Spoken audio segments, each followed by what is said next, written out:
Bonjour à tous et bienvenue sur la chaîne Dauphiné Detailing. Si vous ne me connaissez pas encore, je suis Kevin, le gérant, en place depuis 2018 aux Abrets en Dauphiné, en Isère, au croisement des axes qui vont de Lyon à Chambéry ou de Grenoble à Bourgoin-Jallieu. Nous allons voir ensemble aujourd'hui une prestation de correction de la carrosserie réalisée sur une BMW M135i, suivie de la pose d'un traitement céramique Icari Pro auto-cicatrisant. Vous me suivez? Voilà la bête, donc il s'agit d'une M135 qui totalise presque 64 000 km.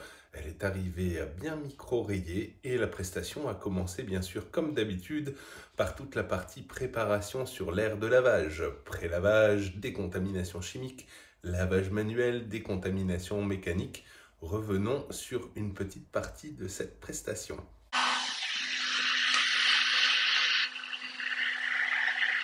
Avant de l'emmener sur l'aire de lavage, j'ai procédé au dessiglage du logo X-Drive à la demande du client.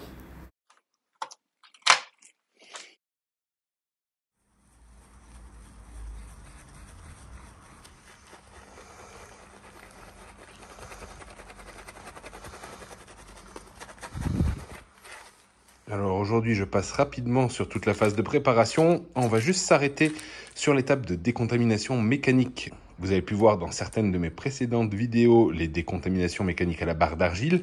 Je ne suis pas certain de vous avoir déjà montré qu'on peut également utiliser un gant d'argile. Donc celui-ci, c'est celui de la marque Farecla de G3 Pro. Donc quand on a une contamination moyenne, une grosse contamination, il y a, je pense, rien de mieux que la barre d'argile, mais sur une contamination moyenne, ça fait le boulot, ça va vite, et surtout, ça s'utilise comme un gant de lavage avec cette partie en argile qui va venir procéder à la décontamination. Je vous montre ça tout de suite en image. Le gros avantage de ce type de gant, c'est qu'il s'utilise avec votre shampoing habituel. Le côté en microfibre permet d'étaler le shampoing et donc de lubrifier la surface. Et vous pouvez ensuite venir avec le gant travailler en passe croisée afin de procéder à la décontamination mécanique.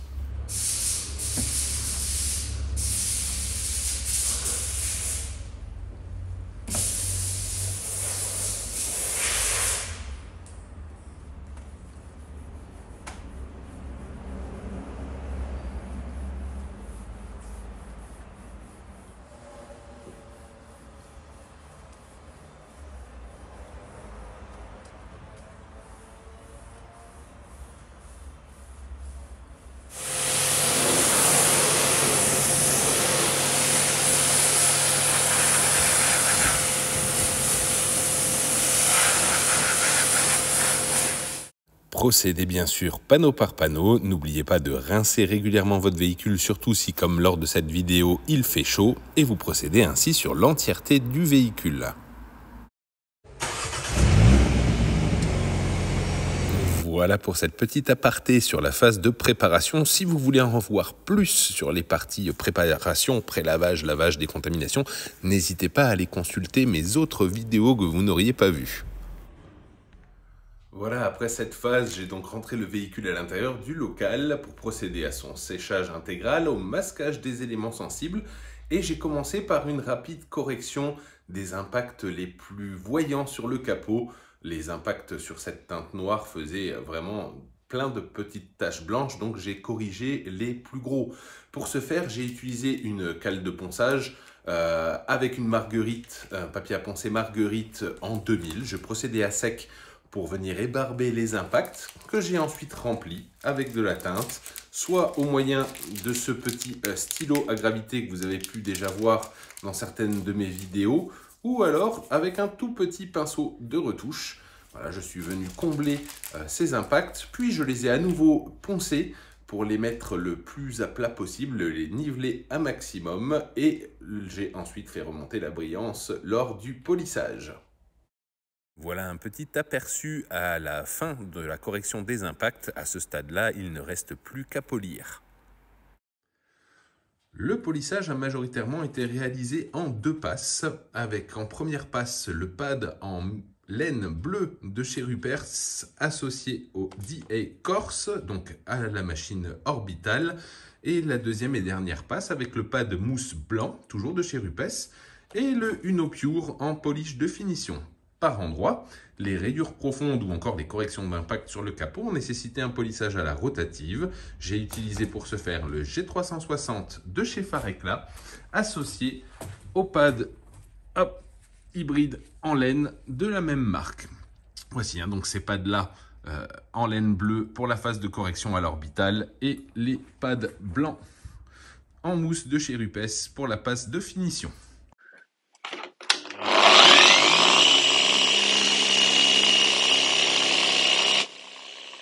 Voyons ensemble le déroulé de la passe de correction à l'orbital. Alors ici, je travaille avec une LHR 21, donc avec une polisseuse orbitale aléatoire en rotation libre, avec une orbite de 21. Sur le capot, il y a eu au préalable de cette passe-là une passe à la rotative afin de corriger les traces de ponçage, de rectification des impacts de gravier. Faisons le point sur cette passe de polissage. Donc ici, vous voyez la zone corrigée par rapport à la zone avant.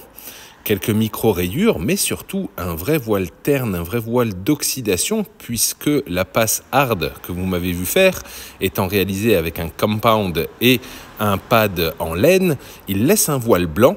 Pour autant, on a vraiment l'impression que la zone travaillée est plus brillante que la zone non travaillée, ce qui n'est vraiment pas le cas. Après la passe de finition, la brillance est-elle vraiment revenue? Voilà pour le capot, je vous laisse avec quelques images en musique de la correction du reste du véhicule.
Comme vous pouvez le voir, il a fallu passer dans les moindres recoins avec des outils adaptés. La taille de la polisseuse a été adaptée à la taille du support à corriger.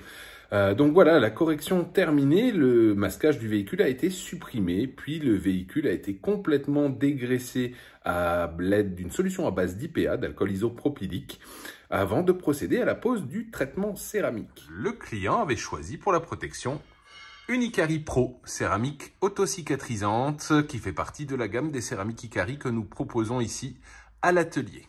Comme pour le reste, vous avez déjà pu voir sur la chaîne des étapes de pose de traitement céramique. Je ne vous l'ai pas filmé sur cette prestation-là. N'hésitez pas à aller voir les vidéos que vous n'auriez pas vues si vous voulez vous remémorer un petit peu tout ça.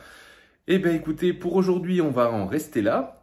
Il ne me reste qu'à vous remercier pour votre attention si vous êtes resté jusque-là. Je vous invite, si la vidéo vous a plu, à me lâcher votre plus joli pouce bleu, à vous abonner et à activer la cloche de notification, ça m'aide beaucoup. Je vais maintenant vous laisser comme à l'habitude avec le résultat final en extérieur. Je vous dis à bientôt pour la prochaine vidéo. Bye bye.